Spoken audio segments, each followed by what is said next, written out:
We have to keep moving. Gabriel Rosen, please. Why is anti-Semitism rising in the UK? Why is anti-Semitism... And do you think a certain member of the panel may bear some responsibility for this?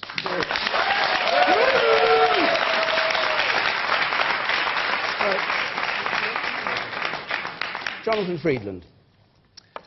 Well, like a lot of people, I was very dispirited by these new figures that came out today that showed that anti-Semitic attacks in Britain had risen to the highest figure ever recorded, 1,100 attacks last year. Some people may think that's not such a big figure, but Britain's Jews are a small community, less than 300,000. And it's dispiriting because we know, and we've seen so recently, that these kinds of attacks, and Paris is the example that's in my mind, can lead to murderous consequences. So there's huge fear about that. I don't think Britain, incidentally, is an anti-Semitic country. I don't. The Jewish community, and I'm proudly a member of that community, we've put down deep roots here, and the community has been allowed to thrive. I don't think the country is in any way anti-Semitic, and that's not what people are frightened of, and there is fear. The fear is instead of that kind of Paris scenario, of this murderous death cult, and that's what they are, of individuals who might try to repeat in London or Manchester, where there are large Jewish communities, what was seen in Paris. So the fear is from this handful of those sort of violent jihadist individuals. Now, as to why there may be an increase, and there are these figures that have recorded an increase, there was an upsurge in the numbers last summer when violence resumed in Gaza. And so violence in the Middle East, and the people who keep these figures know this, every time there's violence in the Middle East, it's followed by an increase in anti-Semitic attacks here. Now, why is that? That's because some of the rhetoric around Israel gets so heated and so inflamed that people who can't hold always that distinction in their mind between what's Israel, a country several thousand miles away, and what are Jews, people here. Oh, well, wait.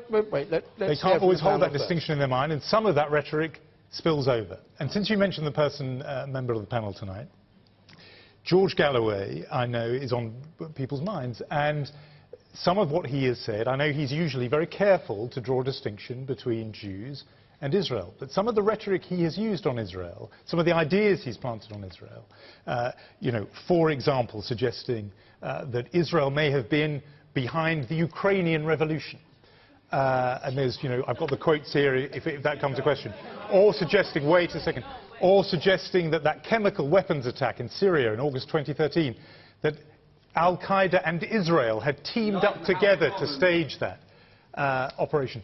If people hear that kind of thing, and believe that Israel is somehow uniquely the source of all evil in the world, even terrible things that happen miles away, they are going to eventually not be able to contain their fury and lash out even at Jewish targets. Unfortunately, the evidence is there. It happens every time there's trouble in the Middle East. So somebody like George Galloway, who definitely has a following and an audience and has wonderful powers of rhetoric, we've heard them tonight, he and people like him need to exercise great responsibility in this area, because it is incendiary, and it's sensitive, and as we've seen from these figures today, it can lead to hate.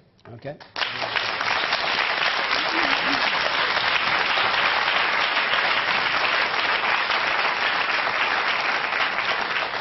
George Galloway. Well, I see, David, that with characteristic care you have carefully balanced the audience this evening. The question... Listen, well, listen, I'll bring you in. You can be the lions. Let Mr. You Galloway can be the speak. lions. I'll be Daniel. You will not stop me speaking. You will not stop me speaking. You will not stop me speaking, however much you shout. Because when the Charlie Hebdo affair erupted, there were millions of people demanding that freedom of speech should be protected. And no one in Britain will accept the right of those shouting at me now to exclude a British Member of Parliament from the BBC in any constituency in Britain. None of you will. No. I'm very sorry that Jonathan Friedland, in what he has just said, has given credence to the absolutely false allegation implicit in the question. You see, I know about political violence. I was assaulted 3 times in 4 months in London. Well, you say I wonder why. This is, of course, making my point. You see, you're in favour of some political violence, but against other political violence. You're in favour of freedom of speech for some people, but not for other people. Not a single, not one single spokesman for the Jewish community, not a single Jewish community newspaper condemned the assaults upon me, which have led to the imprisonment of 1 man and the fining of 2 others. George, can you come? Did you set me up here? No, you're not. Am I on trial no. here? Well, let me speak. Answer the question. Let me speak. I'm being bayed at by the audience. All right, George. I've been directly accused by another panellist. Let me answer. What he accused you of, and what I'd like you to address, not about how you've been assaulted. No, I will. But the conflation between Israel and Jewishness, or Jews, which is what actually... This is a dangerous conflation. It's a false synonym. Zionism and Israel are different things from Judaism and Jewishness. And anybody who confuses these 2 things, whether they're an anti-Semite or whether they are so-called leaders of the Jewish community, is making a grave mistake. Now, the Community Safety Trust, as Jonathan has just done, blamed the spike on what Jonathan described as a resumption of violence in Gaza last summer. I think what he meant was the mass murder of 2,136 Palestinians locked up in a prison camp called Gaza. 500 of them children. 500 of them children. He called it... All right, listen, all right, hold on a second. He called it a resumption of violence. Other people call it mass murder by Israel. No. All right, now, George, never... Just wait a moment, George. Look, you've got a number of you are just shouting. There are a number of people who I can see who are actually agreeing with what George is saying. I'd like just, George, if you'd pause a moment. Let's hear from you, because you've been shouting there in the corner there. Thank you. Make your remarks, and one of the 2 of you who've been shouting. Because I want this to be, which it should be in question time, a reasoned debate, not a shouting match. You go first, and then I'll give George a chance to answer what you say, and then we'll have the other members of the panel. You go first. George, your comments are deliberately provocative. Just last year, you declared Bradford an Israeli free zone. In doing so, what you did is you took a deep-rooted, multifaceted conflict in another area of the world and brought it to the streets of the UK. And in doing that, you directed your comments indirectly to the Jewish community. And as a result of that, you put the British Jewish community on the front line at a very volatile time. All right. You in the white shirt. Me? Yes, you're in the white shirt. George Galloway sits here and he says he's got nothing to do with anti-Semitism, but when he goes and he encourages Hezbollah in Lebanon, who dance in the streets when Jews are killed in Israel, and he's videoed on YouTube handing over cash. He said, this is the money, handed it over to a Hamas official in Gaza, who encourage and endorse suicide bombings on Israeli streets. Jews care a lot more about encouraging murder of Jews than in making little grandiose statements on this stage about Jews in London. Hang on, and the woman behind you. Yes.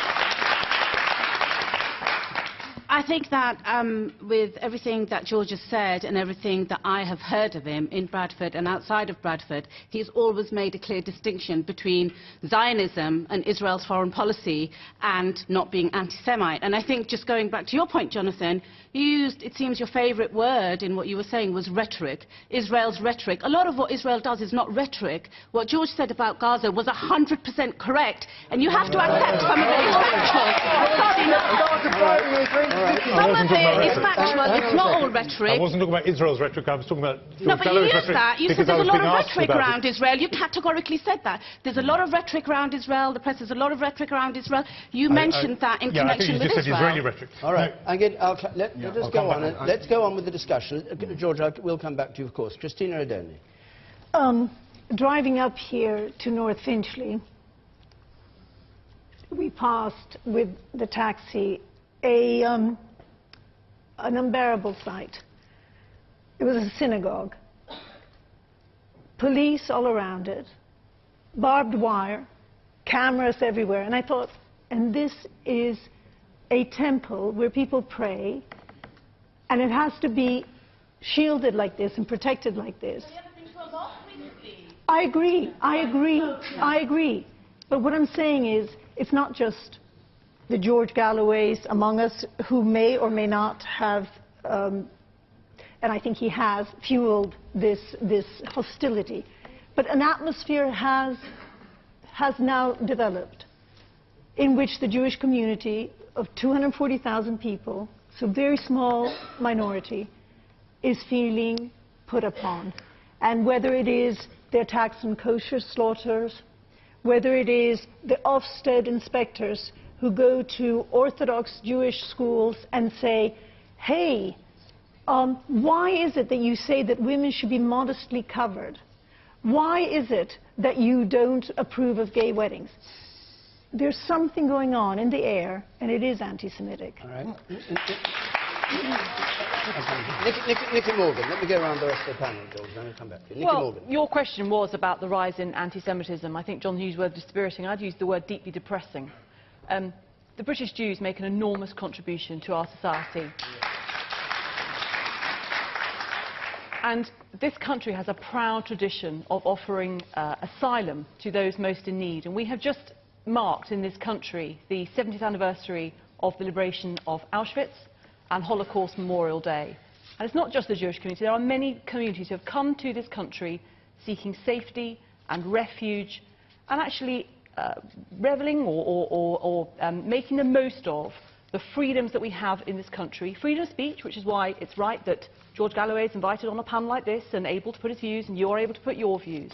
But also respect and tolerance of other faiths and beliefs. So what's your answer to the question that Gabriel asked, which is why is anti-Semitism rising? Because I think, sadly, there are some people in this country who do want the British Jews to be fearful. And it breaks my heart to think that there are young Jewish boys and girls who are now frightened walking to school, whose parents are frightened about what might be happening when they are at school, who are having to hide the fact that they are Jewish. And that's not just about Jewish, that's about any community. I don't want them to feel frightened on the streets of this country. I say we have a proud tradition, and I think it is deeply depressing what we are seeing. It's right to have a debate of some sort tonight, but I'm afraid it's absolutely right that you should make your views known about what George Galloway has to say. George Galloway. Well, I can't tell you how deeply I and people who support me will resent the course of this part of the programme. Anti-Semitism is a foul and virulent form of racism which led in the 1930s and 40s to the Holocaust, the greatest crime in human history. I wasn't born then. I had nothing to do with that. And if I had been born then, I would have been the first in the line at the recruitment office to fight fascism, which was a Christian European phenomenon.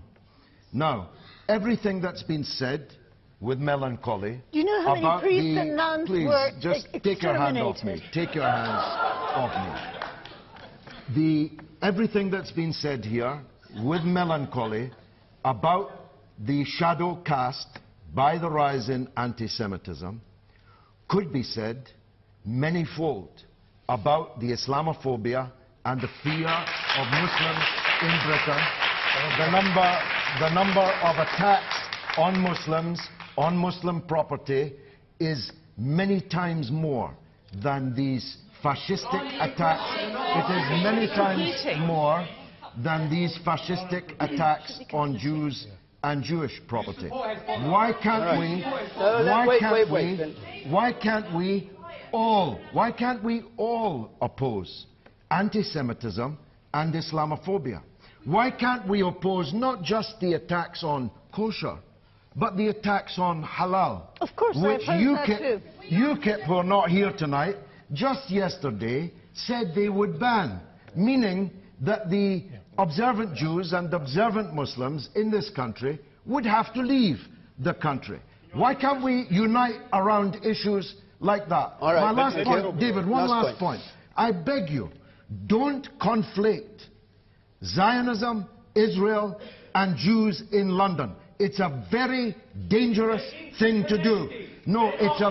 No. All right, don't no. shout. Please Many don't Jews, shout out. No. Please don't shout. Many Jews are not Zionists, and most Zionists are not Jews. All right. And it's a very dangerous game that you're playing here. Very, very dangerous. All right. Can we please have silence for a moment? Tristram Hunt hasn't spoken. I want to hear what he has to say. Tristram. This is not an arms race between Islamophobia and anti-Semitism.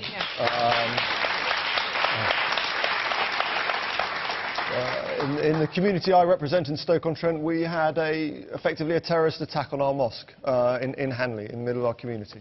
But the figures from the Community Security Trust today are deeply worrying of Jews being attacked for being Jews. And when you read the report about old men being attacked on their way to synagogues, about gravestones being desecrated, about the labels put on Jewish produce in supermarkets. Because when you look at the history of this, it begins with the Jews, but it never ends with the Jews. And it begins with the boycott of Jewish goods, and it often moves to an attack on Jewish lives. And so we have to be very, very careful about disassociating legitimate protest about the actions of Israel, and I hold no candle for the Netanyahu government, and the cancer of anti-Semitism, which we should also be clear is on the rise across Europe. And whether it's the attacks in Belgium, in the museum in Belgium, whether it's the shooting of Jewish children in Toulouse, whether it's the Molotov cocktails thrown at synagogues in Germany, this cancer is growing again in Europe. And for me, this makes the establishment and the protection and the security of the State of Israel incredibly important, that they have this security still available. And not one final point. You say over that, because we're coming towards the end here. Just to say, my fellow Jews may not be too pleased, but I listened to a programme, I believe, on Press TV. George Galloway may have forgot it, but he actually bawled out someone who telephoned in when he realised that she was being anti-Semitic, accusing Jews of running the world or whatever it is. So I don't regard George Galloway at all as an anti-Semite. I think he is very misguided in many, many other areas. But the point I'd like to make to the programme, to listeners, is that there is unfortunately a strong correlation, in answer to the question made, between the rise of the number of Muslims in Europe and the rise in anti-Semitism. We are not told in the number of acts that are made against Jews, I don't know if they're recorded this way,